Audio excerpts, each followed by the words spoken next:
ఎంత కాలేజీ చూడండి, వర్షం ఎక్కువైంది నిలబడుతుంది. స్కూల్ చూడండి, లోపల ఆఫీసు చూడండి ఎంత బాగుంది. స్టెప్స్ ఎక్కి పైకి వెళ్తున్నాయి అనమాట. చూడండి పైన ఎవరైనా లూబీస్ అకాడమీ అనమాట. ఇది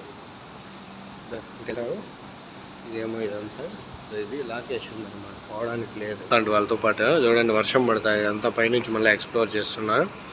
చూడండి ఇదంతా కాలేజ్ అనమాట. అవన్నీ లాక్లు వేసి ఉన్నాయన్నమాట, ఆ పక్క పోవడానికి లేదు. పోతే మళ్ళీ ఏదైనా ఇదంతా డేంజర్, అందుకనే పోవట్లేదు. చూడండి ఇంత బాగుందో, వర్షం పడుతుంది చూడండి. రేపు ఇక్కడే అనమాట జరిగేది. ఇది కనపడుతుంది ఫిల్టరింగ్ లైటింగ్ది. వీటి నుంచి అందరూ క్యాట్ వాక్ చేసుకొని వెళ్తారనమాట. ఇదంతా క్యాట్ వాంపు ర్యాంపింగ్ అంతా ఉందన్నమాట. ఇక్కడ పిల్లలందరూ ర్యాంపింగ్ అంతా చేస్తారు.